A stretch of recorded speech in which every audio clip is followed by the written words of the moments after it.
Assalamualaikum warahmatullahi wabarakatuh. Hamdan wa syukranillah la haula wa la quwata illa billah. Asyhadu an la ilaha illallah wa asyhadu anna Muhammadan abduhu wa rasuluh la nabiyya ba'dah. Baik teman-teman yang saya banggakan, alhamdulillah pada pertemuan ke-6 ini kita kembali dipertemukan dalam keadaan sehat walafiat dan tentunya penuh semangat ya untuk melanjutkan pembelajaran dalam mata kuliah media dan teknologi pembelajaran bahasa Arab. Nah, pada kesempatan ini kita akan membahas tema yang sangat relevan dan penting dalam konteks pendidikan masa kini, yaitu pembelajaran bahasa Arab berbasis ICT, Information and Communication Technology. Nah, teman-teman, apa itu pembelajaran berbasis ICT? Pembelajaran berbasis ICT merupakan proses pembelajaran yang memanfaatkan teknologi informasi dan komunikasi sebagai alat bantu utama dalam merancang, menyampaikan, dan mengevaluasi materi pembelajaran. Nah, di sini ada 3 komponen utama. Yang pertama, merancang pembelajaran. Jadi ICT itu dapat digunakan untuk membuat materi ajar digital ya, seperti PowerPoint, kemudian video pembelajaran, kemudian ada e-modul, infografis, dan aplikasi interaktif lainnya. Kemudian yang kedua, menyampaikan materi pembelajaran.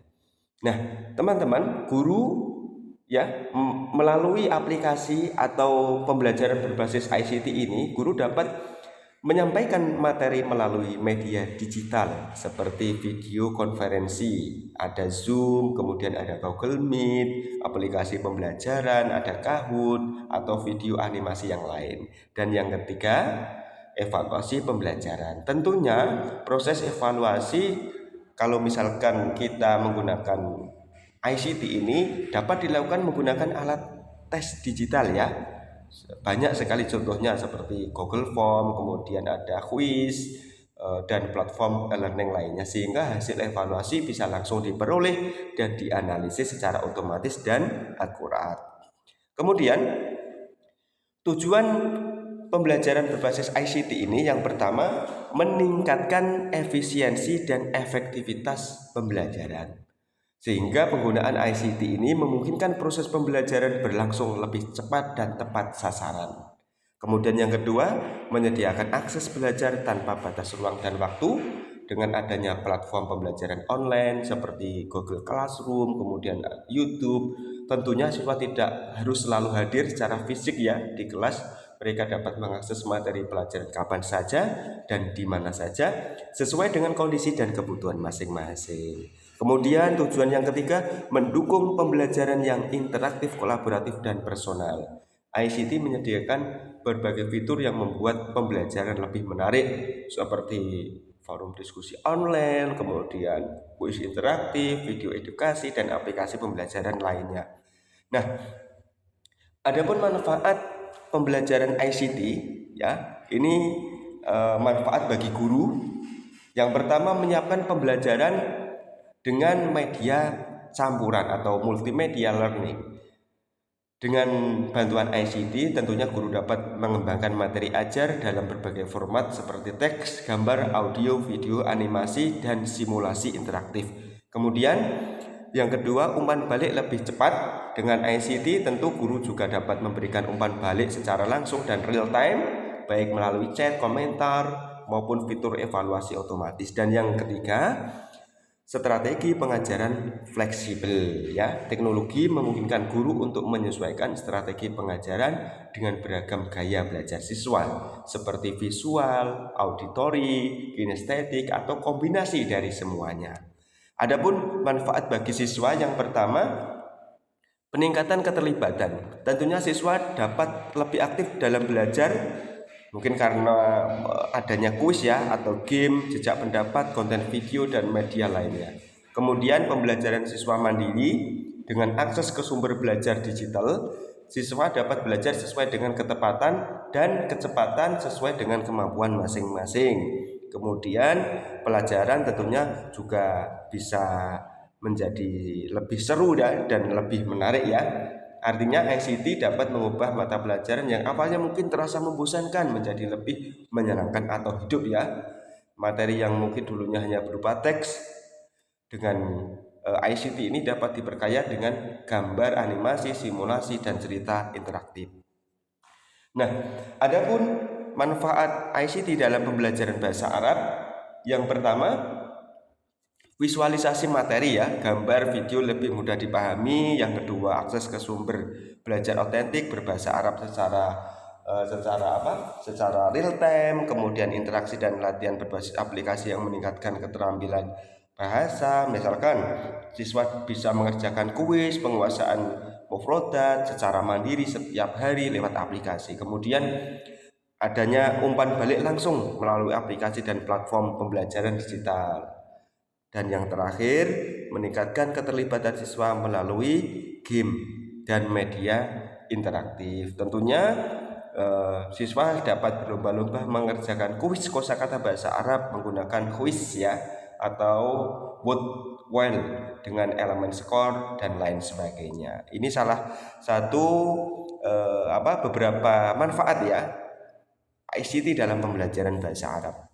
Nah, kemudian dampak pembelajaran ICT terhadap proses belajar mengajar, tentu teknologi kini merupakan bagian penting dari proses belajar mengajar ya teman-teman.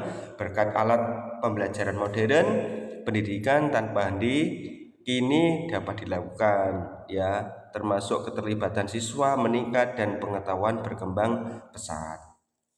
Nah, ini ada dua. Yang pertama, proses belajar mengajar sebelum adanya teknologi. Kalau dulu itu mungkin hanya melalui kelas ya, berbasis individu, kemudian pendekatan terpusat pada guru dan mode instruksi tunggal. Nah, dengan adanya teknologi saat ini, teman-teman, pembelajaran bisa lebih menarik ya. Pembelajaran kolaboratif kini dapat dilakukan, pendekatan terpusat pada siswa, kemudian untuk mode instruksinya juga beragam. Nah, ini contoh pemetaan maharoh dengan media ICT. Teman-teman, dalam bahasa Arab kita mengenal keterampilan menyimak ya. Ada maharoh istima, kemudian maharoh kalam, maharoh kiroah, maharoh kitabah. Nah, ini beberapa contoh media ICT yang bisa digunakan untuk meningkatkan keterampilan istimak, kalam, kiroah maupun kitabah. Kalau istimak mungkin teman-teman juga bisa belajar lewat YouTube, kalam teman-teman bisa belajar lewat aplikasi speaking. Kalau kiroah teman-teman juga bisa menggunakan aplikasi e-book, blog, dan lain sebagainya. Dan kalau kitabah, kita bisa menggunakan Microsoft Word, kemudian ada Google Doc, dan lain sebagainya. Nah, adapun aplikasi untuk pembelajaran bahasa Arab apa saja sih? Nah, ini ada beberapa contoh teman-teman. Yang pertama ada Tell Me More Arabics, Rosetta Stone, Lextora Inspire, ada Duolingo, kemudian Arab Indo, Google Translate, Google Classroom, dan lain-lain ya. Nah, ini contoh aplikasi pembelajaran bahasa Arab teman-teman. Yang di pojok kanan atas itu ya, ada pembelajaran kosakata dengan aplikasi Who Wants to be a Millionaire ya. Jadi tanya jawab, soal jawab. Ini aplikasi yang pernah kami buat teman-teman. Kemudian di bawahnya ada aplikasi berbasis Flash ya. Jadi itu juga untuk penguasaan kosakata. Kemudian ada Lextora Inspire. Ini mencakup pembelajaran kosakata, kemudian keterampilan, dan juga di situ juga lengkap dengan aplikasi pembelajaran. Dan yang terakhir di situ ada aplikasi Tell Me More Arabic ya, untuk pembelajaran bahasa. Nah, teman-teman, saya ingin menegaskan kepada teman-teman bahwasanya teknologi takkan pernah bisa menggantikan guru yang hebat. Namun di tangan guru yang hebat, teknologi sangat transformatif. Contohnya yang kita kenal AI mungkin bisa menjawab soal, tapi tidak bisa memahami ketika siswa merasa sedih, siswa patah semangat, siswa takut, dan lain sebagainya. Oleh karena itu teman-teman, guru tetap menjadi navigator utama dalam proses pendidikan. Demikian yang dapat kami sampaikan pada kesempatan kali ini. Kurang lebihnya kami mohon maaf. Billahi taufik wal hidayah, waridho wal inayah. Wassalamualaikum warahmatullahi wabarakatuh.